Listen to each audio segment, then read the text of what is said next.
Warning, this video contains scenes of me dissecting a Furby to try to save it. So if anyone doesn't like watching Furby teardown videos or seeing the insides of Furbies or thinks it's a bit mean, it's probably better not to watch this video, but I am doing it for a good cause, to save my glitchy Christmas Sweater Furby and make him into a plush instead.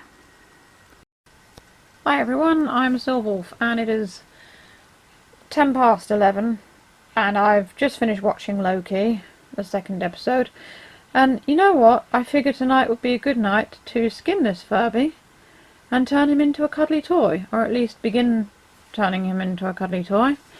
As you know, my boyfriend bought me this Furby from a local seller on Facebook. I don't know if she was aware, but the Furby didn't work. The battery contacts were pretty much wrecked.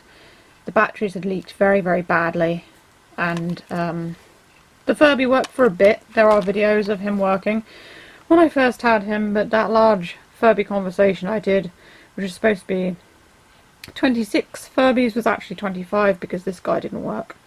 So what I'm planning to do is just take his insides out, cut away the fur and everything, and turn him into a cuddly toy. Now, I actually saw someone on Facebook, I think it was someone's kid, did it with a 90s Furby. And if you've got a Furby that's completely wrecked and won't work anymore but still want to keep it, I think this is a good idea. So you can still keep the Furby. Just customize it and make it a plush. So I'm going to begin taking apart this Furby. So I've taken off the battery cover. You can see how rusty these springs are inside. The only one that's any good is this one here. That one down there that you can see. The others are all completely rusted out. I did try cleaning them, but obviously it's not worked. I think the damage has got in further to the mechanics. So with that being said, I think the best idea would be to remove all of this and just stuff it. So I'm going to move on to the next part. I've never skinned a Furby completely before, so this is a new thing for me as well. And I'm doing it in the middle of the night. Well, it's not really the middle of the night, but it's kind of late. Just completely off my own back because I thought, hey, why not? So the next part of it, I've removed that off there, which is what's holding it all in. So I have actually skinned this Furby far enough before to actually undo this part and get it open. You can see this is all coming back, coming apart. Now, another reason I decided to skin this Furby and make him into a plush is because my boyfriend remarked that it smells like death. He smelled it and he said it smells like death. And I'm thinking, that's kind of creepy. I don't really want something that smells like death. He was also really upset that we bought a Duff Furby from someone. And I suppose we should have said something to the lady. She was selling it for like £7 and he paid her a tenner. Maybe it was £8. Yeah, he paid her a tenner, and in hindsight I'm thinking, might not have been a good idea, but then she might not have known it was broken, except that the battery acid was actually leaking out of the battery compartment before we even took it off.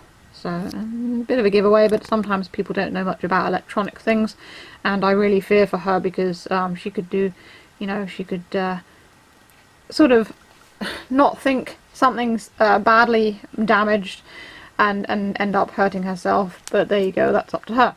So we've got this little thing here which is hooked onto it, little tiny bit of ribbon there, which I have unhooked. A lot of Furbies have these sort of little ribbons. You can see it's hooked in under here, so that's come off. So pulling back the fur, we can see all the mechanics inside. I don't know how easy it will be to get the faceplate to stay within the fur in one piece. I may have to cut it off. Like I said, I've never skinned one of these. This would be a Furby Boom. It's a Furby Boom Christmas Sweater edition. And it's really, really sad that it doesn't work, because this was the, like one of, I don't know if it's a limited edition, but it was certainly a special edition Furby. But like I said, it doesn't work at all. I could put new contacts in, I think I said earlier, but I'm not sure how far the damage goes, so I'm not really going to bother with that. Besides, it's interesting to see the steps you can take to actually salvage a Furby and make it into a plush if you really can't get it to work. So the next part, and you probably shouldn't be watching this if you don't like seeing Furbies skinned. So I have pulled up the fur enough to see that the faceplate is actually screwed on there.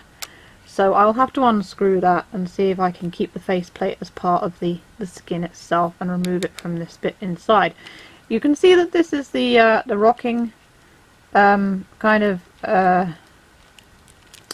what would you call it? Articulation on the Furby. So you can go backwards and forwards with this joint here. Looking at the back, his ears are actually also attached. You can see under there. So what I'm going to try and do is I want to keep these ear plastics and the faceplate as well, and as part of the skin. So that's what I'm going to try to do. So the next time I show it to you, it should be the skin separate and with the face still attached. Okay, as you can see, the eyes and the plastic around them are actually part of the central kind of electronics inside the Furby. So that's kind of a shame. I do want to try and get the ears, or at least the ears are also, I think, part of it as well. So I'll just have to cut them and reattach them somehow when I put them back together again. I will be taking the beak off and using that as well as see if I can use some portion of the eyes themselves. I obviously can't cut through this plastic to use the eyes in the fur. It'd be useful if I could. Or maybe I could somehow get the whole thing off and put it back inside the Furby again, just to make the front face plate when I sort of put it back together again. Just take that front part off. So that's a possibility as well. It's getting quite interesting. You can see there, that's his speaker. He's got speakers. Oh no, he's just got one speaker. He's a mono Furby, not a stereo Furby. So I'm going to try and get the rest of the skin off and then see what we've got. His fur is hanging on just by his ear, and I see the plastic thing there. That's what's basically not enabling me to get the fur off the ears. Because it's smaller than the size of the ear, it's supposed to hold the ears firmly in place of the head as they come through the fur. So when it moves around you don't see any gaps or anything. Now what I want to try and do is actually remove the ear units themselves, so that I don't have to cut away that plastic to slip the fur off the ears, because I'd rather not damage that. There is a screw just behind there, you can see it just in there, that I'm going to try to get to. I have taken out the screws at the back here, those two, because I thought if I slowly kind of unscrew it, then maybe I can get into it. However, it is quite securely made. Those are the only screws I've seen apart from these ones at the side of here. So yeah, props to whoever put this together and who designed it, because I was just going to sort of just unscrew any screw I came across, but it seems I can't because they're all quite well hidden. So it's a nice challenge really, and challenge accepted. So while we are no closer to getting the ears off, I have actually taken the back off the Furby. So you can see all the things that make Furby work. There's his little circuit board there, and some various other bits and pieces, and lots of screws. So I will work more at removing these screws to try and free his ears, and also the front face plate, so I can use it when I make the plush. This is kind of like a Furby teardown video. I've managed to get this part off. There's his eyelids and his eyes and his mouth. That could also come off as well, that's screwed on. Again, the ears still not coming off, they're still completely attached to the skin. And I've taken off the back here as well. There's his speaker and everything. He's got all these rocking motors inside him, you can see there. And lots of oil, everything is very oily. Maybe I shouldn't have attempted this before bed. And there's loads of wires. So this is, I suppose, Furby's brain. Look at that circuit board in there. So this is where all the information goes, and how your Furby does what it does. It's all in there. It's quite neat actually. I would never have done this obviously with a working Furby, and all those Furby fans out there who are probably going, how could you? He didn't work and I didn't want to throw him away, so dissection was the only thing really. What I've got left here is his eyelids. Look at this brightly coloured plastic they use. It's purple and pink. It's a bit random. That bit's pink down there. If we turn it over, that's what the back looks like. There's this strange little screw here. It's very, very oily and lubricated. Can't see because it's not focusing on it.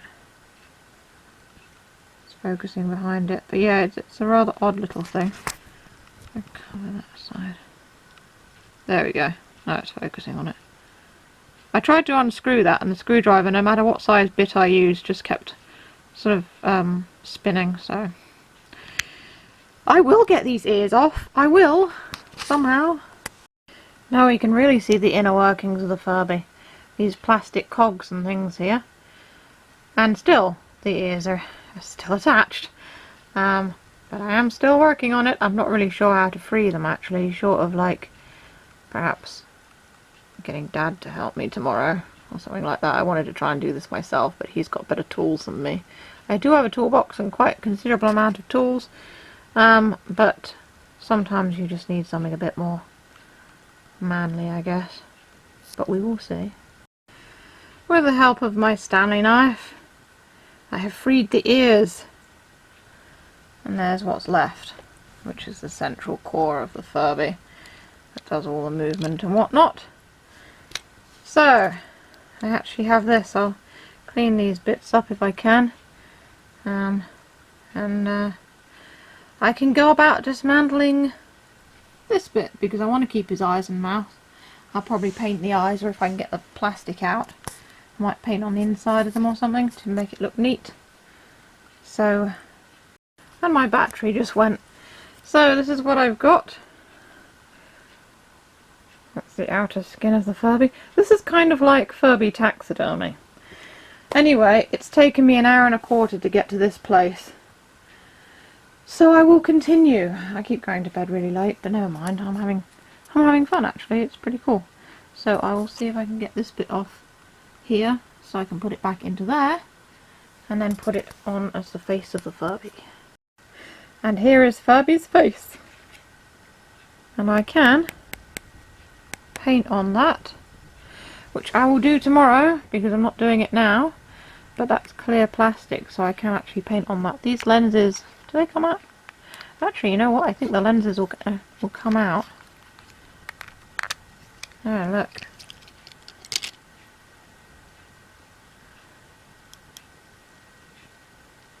Huh. Interesting. That's glass. That's an actual piece of glass they've put in. Well, there's quality for you. It's not all plastic. But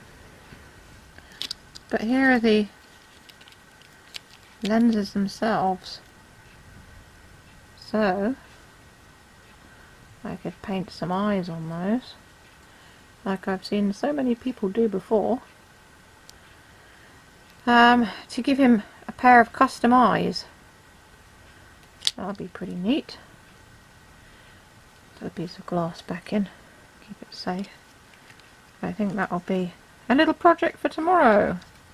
It's quite fun, actually. I'm quite enjoying this.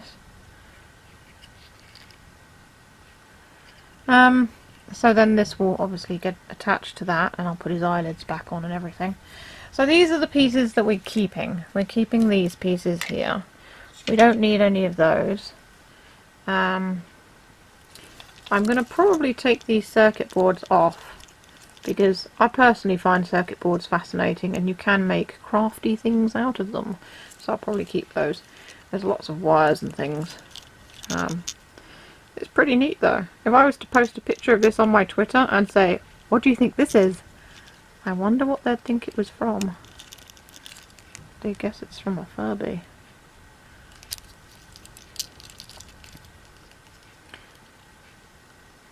It's interesting to think that underneath your Furby is basically something that is this. This is the Furby. This is the thing that makes it work right here. The other stuff's all mechanics, but this is the thing that actually makes it work. That's its personality and everything, because at the end of the day they're robots. And behind every great robot is a great circuit board. So it's the following day, and I've decided to start painting these. I'm using nail polish, actually. It's a little bit annoying because I can't find my favourite nail polish, which is what I plan to paint on them, but I've chosen this sort of purple colour and I'm going to give it teal sparkles. This part goes like that, and the eyes, so you can see her in front, so it's going to look quite good. Initially I drew circles on this side just to pinpoint where the eyes would be, and now I didn't really need to actually, because there's this piece of plastic here which helps to give it grip. Like I said, I didn't need to, but I did anyway. So this is the first coat, and now I'm going to put some of this on it. Lovely sparkly stuff. And pupils. This is the purple that I'm using. That will even show up. It's not, it's focusing behind it. There we go. So it's this nice colour that I'm using. So we'll see how it goes. I'm going to put a second coat on now. I think it's dry. So now I've put the teal colour, sort of turquoisey sparkles on. It looks pretty good. Purple's still showing underneath, which works well. So I'll let this dry and then I'll put on the pupils, and I think I'll get some white acrylic and just put highlights on the pupils if it's needed. If it's not, then it's fine. The domes should catch the light anyway, the domes of the eyes. I will see how it looks after I've done the pupils. So here we go. There's his pupils, and I don't know whether, to be honest, I'm not sure if the pupils are too small, but I think they'll be alright. I didn't want to make them too big because obviously then you won't be able to see so much of the nice background in the irises in there. So I'll let them dry and then I'll have a look and see what it looks like when I put it back on the face. So yeah, and I'll decide whether I want to put highlights with acrylic paint or just let the domed plastic do its own highlights. So I've put the eyes back together and you can see it doesn't look too bad. I'm quite happy with that. So they are a bit starey, but they'll look better when they've got eyelids over the top. So I will start putting him back together. Now that all this is okay, I've got to figure out a way to actually stick this, so that, because the back will fall off, it's not going to stay in, so I need to figure out how to stick it all together. I kept some of the screws for that purpose, but I don't think I can screw the piece of glass back onto the back of the eyes, but I will see what I can do. I've glued the eyelids in, but I'm thinking about just putting some tape on them as well, just in case they come away at any point, because I don't think glue is going to be good enough somehow. I wish I had a hot glue gun, but I've never possessed such a thing, so I have to do without. So I used some just some packaging tape to tape down the eyelids, as you can see there, just to keep them in place because I don't want them going anywhere. I put 3 screws back in as well, 2 at the top, and there's one on the left there. The 2 at the top have longer threads on them, and the one at the on the left it doesn't. There's nowhere else I can really put screws. Those look like screw holes, and they are, but there's nothing for them to screw into. So I think that this will just hold it in place. And turning it around, there we go. That's what his face is going to look like. The beak does still open. I've left this little mechanism thing on the back. It's something to do with the beak opening, but you can just open and close his beak like that anyway. So his face is ready now to be put in his skin, which is over here, and I will do my best to attach it inside the skin as well. I'll probably glue it. So I carefully applied some glue to it and then just kind of shoved it in quickly, and it's stuck in now, so his face is attached. So he's got his ears and his face, and now I've got some stuffing and I'm going to stuff him. So here he is. Obviously he's not done. If you look underneath, he needs a bottom part put on. His ears have actually loosened up. I must have twisted them and somehow, I don't know, they've come off those little rods that they were stuck on, holding them in place. So you can have him with different expressions now. They go right back. You can have a shocked Furby, or maybe just a bit of a drunk Furby or a sad Furby. So that's quite good. They sort of just go back and forth because don't forget there's those bits of plastic in there that hold them in place, which I never got rid of. And I'm glad I didn't, because I've made him kind of posable without his ears popping out of the fabric that they are stuck in. Obviously yanking on them would probably pull them out, but they seem to be pretty much in there and good. You could have a headbanging Furby. He's flying with his ears. Anyway, yeah, so I just need to sew a piece of material onto the bottom and he'll be finished.